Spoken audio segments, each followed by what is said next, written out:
Hi, Agent Dorky here again, bringing you another edition of Tracking Shadows, reading the chapters aloud. Today we're going to cover Chapter 5, A Trip to the Pen. It was good to have friends in high places. Tiny didn't know who Jordan's CIA friend was, but everything was arranged for him to speak with Morto as soon as he arrived at the prison. Tiny might have passed for a public defender, granted one that stood at 6'3" and weighed 235 pounds of pure sculpted muscle.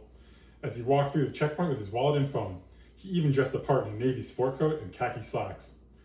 Victor Morto's file revealed he was one of the most prolific arms dealers and drug traffickers in recent memory, moving millions of black market goods through his home operations out of Russia's most desolate and rundown areas. Though after building his empire, he had spent the last few years jet-setting in hotels around the world, so maybe this place now seemed too punishing, even for him. Or maybe it was like a trip to the Hilton. The halls of the Supermax prison seemed too narrow as Tiny walked to meet the prisoner. Together with being watched 24/7, it succeeded in giving the feeling of being trapped and unable to escape. These suffocating surroundings were reserved for the vicious and violent. Guards were quoted as saying Morto had always styled himself as a businessman, different than the thugs he was incarcerated with, and Tiny had a feeling that maybe he could dangle the carrot of a softer sentence in a less severe environment to get him to share what he knew about the Phantoms. Whether he could deliver on that promise was another matter entirely. The prison let Tiny use an interrogation room as a meeting place. When he walked into the lifeless gray room, he saw Morto chained from his wrists to his ankles, anchored into a steel hook on the floor. Morto was a middle-aged man with greasy brown hair pulled back into a ponytail held together by a rubber band. His skin was ashen but smooth, with none of the scars that Tiny might have expected to see on an inmate in a place reserved for the very worst. Despite the bags under his eyes and the rest of his sagging skin that told Tiny the man was exhausted and sleep-deprived, he was faking a smile and beckoning Tiny over to the seat across the table. In a thick Russian accent, Morto said, "My American friend, I've been told you want to have a little chat." "I'm not here for a conversation, Morto," Tiny said. "I'm here for information. Who are the Phantoms and what do you know about them?"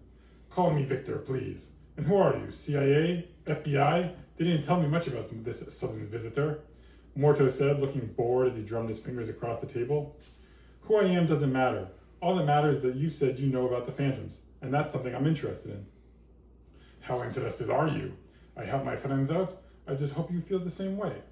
Morto's smile widened to display his crooked yellow teeth as he gave Tiny an exaggerated wink. "We are not friends. I'm already sick of you and I've only known you for 10 seconds. If you have something worth sharing, maybe I can have them put you somewhere." Tiny took a long look around the dead gray walls that felt like they were closing in and said, "Nicer." "Ah, so Mystery Man can't tell me who he works for, but they'll put me in a nice resort if I help him. Why should I trust you, American?" "You know it won't be a resort, but it'll be much better than a dump like this. Inmates who are fellow businessmen and not common thugs, looking for any reason to make a mess." Morto clicked his tongue and his face turned up as an ugly sneer. "It's Vernon I'm stuck with. Disgusting rats with no honor." Tiny saw Morto's fist clenching and his eyes shooting lasers into the table surface, either hatred or contempt for his fellow inmates, or maybe both. He's on the hook. "So, Victor, you help out a friend and tell me about the Phantoms, and I guess I could help a fellow. Eyes on the prize, you've lied to scum like this before. Friend out too.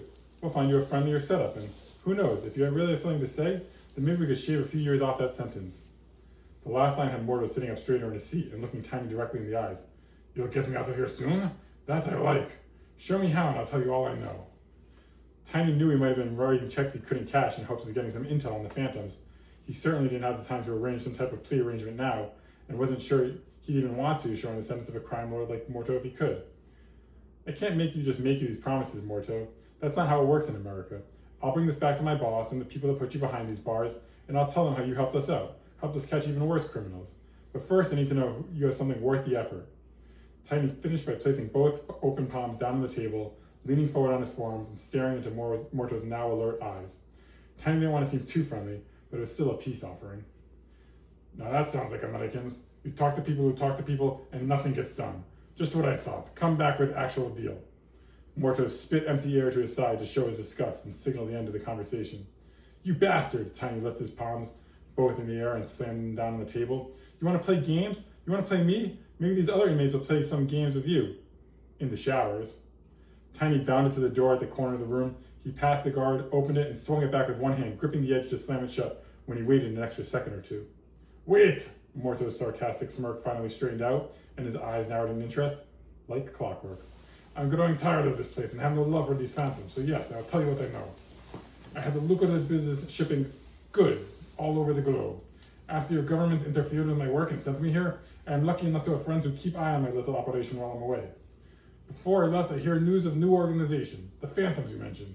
They're trying to take over businesses that I built up over a year, shipping goods for many of the same people that have been loyal to me. Though his eyes were angry at the recollection, he affected a self-satisfied smile. So they were trafficking black market goods. It was a good start. That's helpful, thank you, Victor, Tiny said. What have you heard about a place or operation called Mirror Manor? I don't know any Mirror Manor, Morto replied. For now, they are just middlemen, arranging business for others. Maybe they have more ambitious plans once the groundwork is set up. Do you think that's all they want to be? The next Victor Morto? Tiny sarcasm was either lost on it or ignored by Morto. No, I haven't seen the eyes of one of these phantoms. Behind the mask, but still the eyes. The phantoms have big ideas. This is just a step on ladder to grand plans. Maybe a Mirror Manor is one of those plans.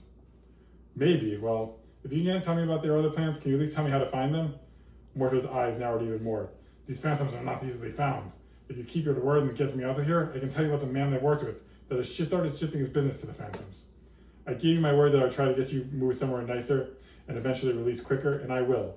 It won't happen overnight, but if you tell me who this man is and where I can find him, I'll call one of my friends in high places who can make things happen. We need to act fast to track these guys while we get the ball rolling for you. Morto stared at Tiny for an extended time as if he was sizing up both the man and what he was saying. Apparently satisfied, he said, Mike McBridge is, or at least was, one of my men, an English weapons dealer and one of my lieutenants in Western Europe. He started taking on side business with the Phantoms a couple months ago as extra work. Should have stopped it when I could.